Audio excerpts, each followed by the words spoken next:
housewife.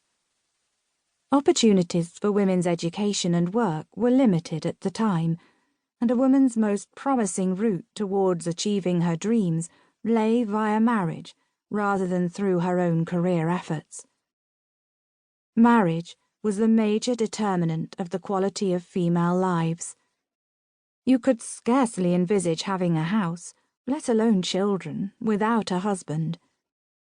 Banks and lending companies commonly threw up their hands in horror at the idea of making loans to single women without a male guarantor, husband or father. Even if these women were among the tiny and unrepresentative proportion of high-earning female professional or managerial types. As for single motherhood, the social stigma attached to illegitimacy was powerful. Normal sexual experience was supposed to be strictly heterosexual and confined within marriage. Homosexuality was still a criminal offence. Both unmarried motherhood and divorce were shameful. Fast forward 60 years or so, and the changes have been remarkable. For some, this has been an exhilarating story of liberation. For others, one marked by a worrying erosion of values and certainties. Today, marriage itself need no longer be considered a life sentence, and as an institution it counts for less than it once did.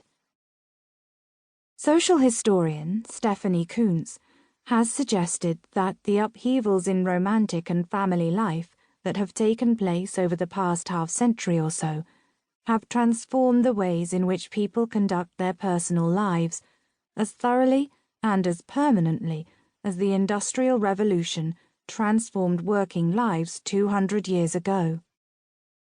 Marriage, she points out, is no longer the main way in which societies regulate sexuality and parenting or organize the division of labor between men and women.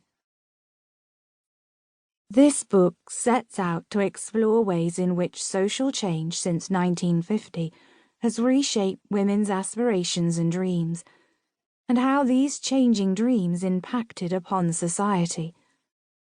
The focus is mainly on Britain, and to some extent North America, and I look mostly at heterosexual women whose lives and loves were so often subjected to media and social scrutiny.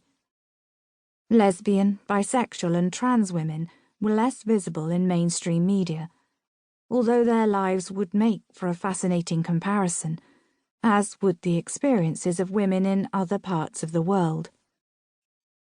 Within its focus, this book is concerned with social transformations and whether women's lives can be said to have got better or worse.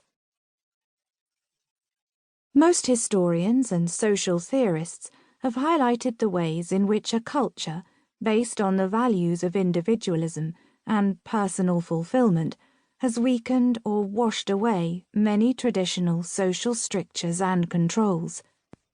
But we should be aware of assuming that human beings have become irredeemably selfish as a consequence, and that they are now less able to form lasting relationships with others. The presumption that a decline in the importance of marriage has necessarily led to weaker and less effective forms of parenting, for instance, is unproven and has been contested by British historian Jane Lewis. In her book, The End of Marriage, Lewis reminds us that the business of living together, sharing resources, running a home and raising children requires careful negotiation between couples. Cohabiting couples can demonstrate levels of responsibility and commitment in these matters quite equal to those demanded in the past by marriage. British historian Geoffrey Weeks gave a fundamentally optimistic account of the way lives were transformed between 1945 and 2005 in his history of The World We Have Won, the remaking of erotic and intimate life. Weeks pointed to reforms in laws affecting the rights of homosexuals.